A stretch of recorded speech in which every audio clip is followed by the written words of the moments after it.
사실 이번 탄핵 사유 판단 근거는 헌법학자들에 의하면 오히려 지난 박근혜 전 대통령 탄핵 때보다 훨씬 더 단순하다. 그렇기 때문에 생각보다 오래 걸리지 않을 것이다라고 예측했는데 윤종아 기자, 네네. 상당히 오래 걸렸던 여러 가지 이유, 물리적인 이유들도 분명히 또 다른 탄핵 여타 사건들 포함해서 있었죠. 네, 그렇죠. 지금 이 당시에는 12.3 비상계엄 조치 이후에 국회에서 이 탄핵소추안이 의결될 당시만 하더라도 이 부분은 쟁점이 워낙 명확하고 네네.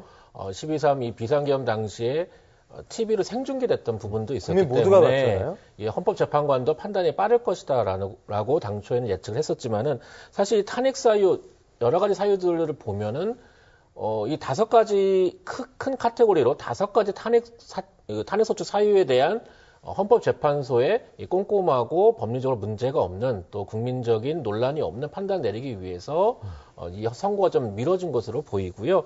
일단 이 탄핵사유 5가지를 보게 되면 이 계엄의 형식적 또 내용적 적합성과 이 적법성이 있었냐 판단 부분이 있고 또 이제 국회와 선관위에 이 계엄군을 투입한 부분에 대해서는 적법성과 헌법에 일치하는지 또 법률에 일치하는지 판단을 좀 내려야 되고요. 또 주요 정치인들 또 뭐 판사들에 대한 체포조 운영이 있었다고 하는데 이 부분에 관련한 이제 실체적 진실에 대한 판단과 함께 이것이 이제 법률과 헌법과 법률에 위반된지를 판단을 해야 되는데 이 부분에서 이제 변수가 됐던 부분이 무엇이냐면 이 형사사건에서 만들어진 이 조서의 증거 능력을 인정할 것이냐. 이 부분이 또 쟁점이 됐습니다. 윤 대통령 측에서는 형사사건에서 만들어진 이 조서의 증거 능력을 인정할 수 없다. 헌법재판소의 이 탄핵심판 과정에서는 이 검찰에서, 특히 검찰 등 수사기관에서 이 12.3 비상계엄 관련한 수사를 진행 중인데, 이 당시에 이제 이진우 전 수방사령관이나 여인영 전 정보사 사령관 등이 이제 검찰에서 진술한 부분들이 있습니다.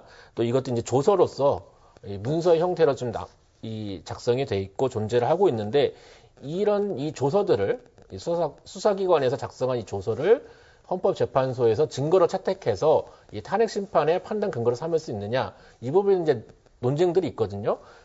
그렇기 때문에 헌법재판소에서 윤석열 대통령에 대한 탄핵을 인용할 것인지 기각할 것인지 이 부분에 대해서 사실은 법적으로는 형식적 판단도 내려야 되고 형식적으로 문제가 없는지도 판단을 해야 되고 실체적 진실도 판단을 해야 되는데 이 형식적과 이 실질적 이 2가지 요건을 모두 판단하기 위해서는 이 증거 능력을 어디까지 인정할 것인가 이 부분에 대한 또 쟁점이 있거든요. 근데 일례로 그렇지만은 이제 문영배 헌재소장 권한대행의 경우에는 이에 대한 판단은 헌법재판소의 몫이다 또 이렇게 얘기를 했었어요. 그렇기 때문에 이 조서 증거 능력이 인정될 것이라는 관측도 있긴 하지만은 아마 이 부분에 대한 이제 그 논쟁도 좀 있기 때문에 좀 더 이 헌법재판소 선고가 노무현 전 대통령이나 박근혜 전 대통령 사면 좀 더 길어지지 않았나 이런 부분도 있는데요. 이 헌법재판소에서 이 형식적 요건, 이 형사사건에서 만들어진 조서의 증거 능력을 어디까지 인정할 것인지 이런 형식적으로 흠결이 없는 판단을 어떻게 내릴지 한번 또 지켜봐야 될 것 같습니다. 네, 지금 증거 능력 말씀을 하시니까 재판 과정에서 홍장원 전 국정원 2차장 그리고 곽종근 전 특정사령관의 증언, 진술이 중간에 흔들렸던 부분도 상당히 좀 변수가 아니었나 싶어요. 그렇죠. 지금 이제 전 특전사령관의 경우에는 대통령이 직접 이 12.3 비상계엄 조치 당시에 국회의원을 끌어내리라고 네.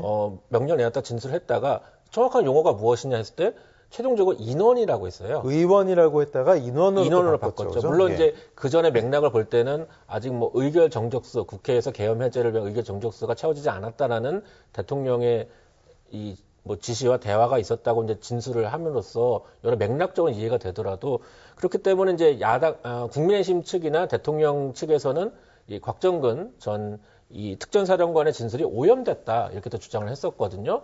그런데 그렇다면 이제 다른 그 당시 12.3 비상계엄 당시에 이 군 사령관들의 또 진술들이 중요한데 뭐 이진우 수방사령관이나 여인영 전 정보사 사령관의 진술 헌법재판소에서는 형사사건이 진행 중이기 때문에 진술을 거부했습니다. 그런데 이 검찰에서는 진술한 것으로 알려졌거든요. 그렇다면 이 검찰 진술한 내용을 이 헌법재판소의 탄핵심판에서 증거 능력으로 인정할 수가 있느냐. 이 만든 조서에서 이 다른 어떤 피의자들이 이 진술한 내용을 인정할 수가 있느냐. 왜냐하면은 헌법재판소의 뭐 탄핵 심판 과정에서 나는 이 검찰에서 진술한 이 조서에 작성된 진술 내용을 부정한다 그러면 또 증거 능력이 증거로서 채택이 또 안 되는 경우가 있거든요. 이런 부분에서 헌법재판소가 어떤 판단을 낼지도 좀 더 지켜봐야겠습니다. 네. 그리고 아까 말씀하신 것에서 물리적인 탄핵 심판 이야기를 저희가 하고 있지 네. 않았습니까? 그러니까 이번에 윤 대통령 탄핵 사건을 비롯해서 앵커가 이야기한 대로 다른 고위공직자 탄핵 심판들도 동시에 진행이 됐습니다. 먼저 이진숙 방통위원장 탄핵 심판이 있었고요. 최재 감사원장, 그리고 서울중앙지검 검사 3명에 대한 탄핵 심판도 이루어졌습니다. 그리고 마지막으로 이제 한덕수 국무총리까지 모두 4건의 탄핵 심판을 진행을 했습니다. 그리고 여기에 마은혁 헌법재판관 후보자 임명을 둘러싼 이 권한쟁의 심판도 이어졌는데요. 이런 것들, 그러니까 마은혁 재판관의 사안을 굳이 빼더라도 나머지 탄핵 심판 4건이 모두 기각으로 결정이 났습니다.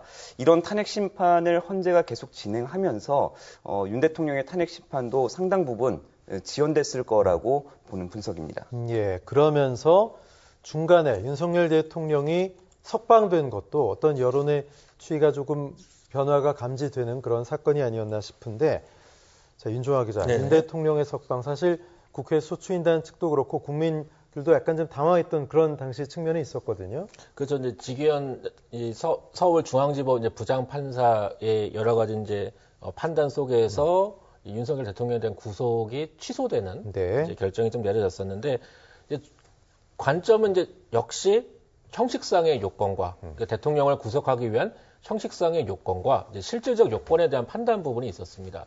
먼저 이 검찰에서 구속영장을 윤석열 대통령의 구속영장 청구한 이 청구 기한이 맞느냐, 이 부분에 대해서 이제 법원에서는 이것을 시간 기준으로 계산을 해야 된다. 그렇기 때문에 이 구속영장 청구 기간이 도과했기 때문에 지났기 때문에 형식상 요건을 채우지 못했다는 게 법원의 판단인데요. 이 부분에 대해서도 사실 시간으로 계산해야 될지 날짜로 계산해야 될지 논란이 여전히 좀 계속되고 있는데요.